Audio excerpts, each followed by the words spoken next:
सभी को जय जय श्री राम। दोस्तों, हमारे हिंदू धर्म के विषय में जैसा टीवी वालों ने हमको दिखा दिया या बता दिया, हमने वैसा ही मान लिया, क्योंकि शास्त्रों को हमने छुआ तक नहीं, स्वाध्याय करना तो बहुत दूर की बात है। आज हम बात करेंगे बाल ब्रह्मचारी, महाप्रतापी, महातेजस्वी, परम विद्वान राम भक्त हनुमान जी के विषय में। दोस्तों, टीवी वालों ने हनुमान जी को बंदर के रूप में या बंदर की आकृति वाला आम जनमानस के मन मस्तिष्क में बिठा दिया है।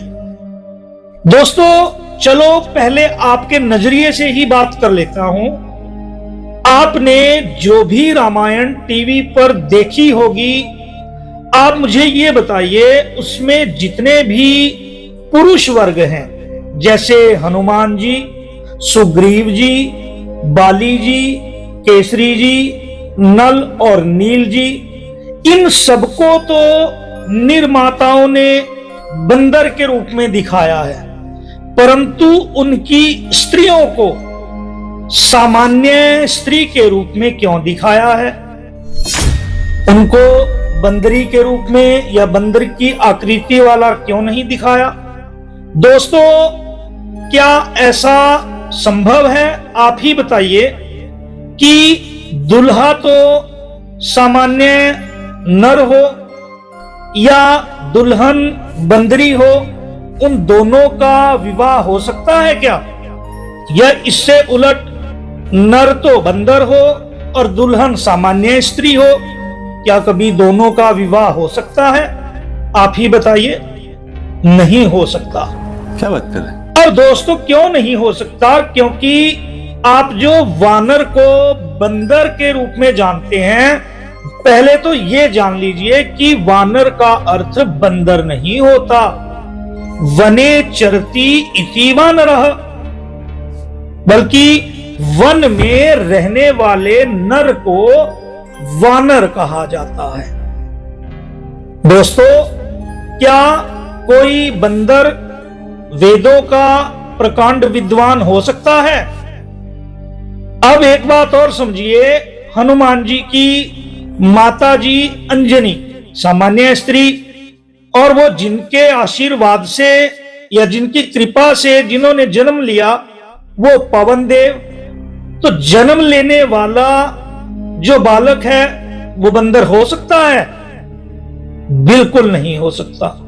हम लोग असंभव कार्य को लीला का नाम देकर स्वीकार कर लेते हैं। दोस्तों, दुनिया के सबसे बड़े वैयाकरण विद्वान अगर कोई है तो हनुमान जी हैं। वेदों के प्रकांड विद्वान हनुमान जी हैं।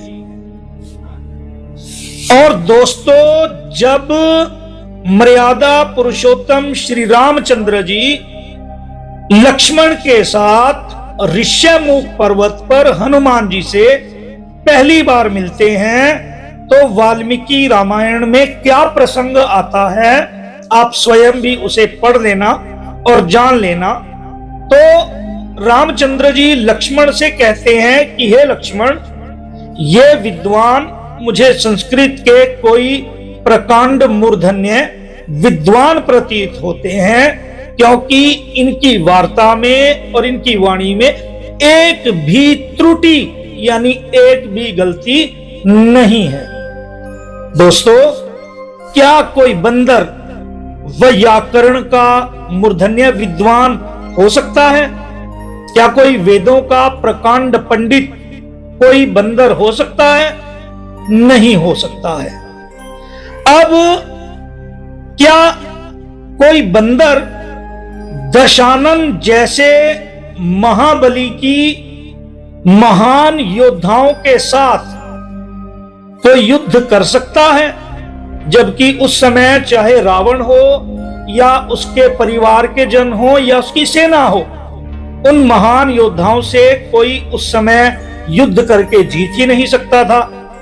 क्या कोई बंदर उन योद्धाओं से युद्ध कर सकता है दोस्तों? जी नहीं, नहीं कर सकता।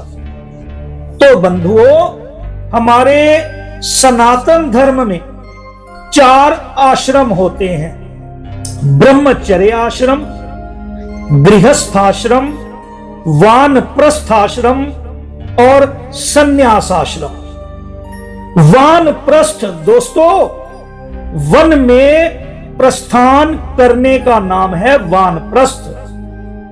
वन में जाकर ध्यान करना, साधना करना, योग आदि करने का नाम है वानप्रस्थ आश्रम।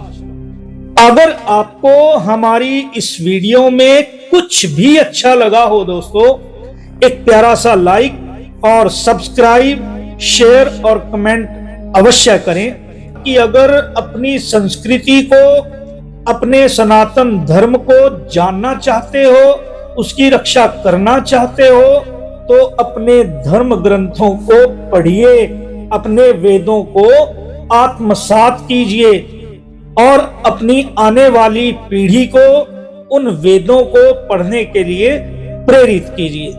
सभी को प्यार भरी जय जय श्री राम।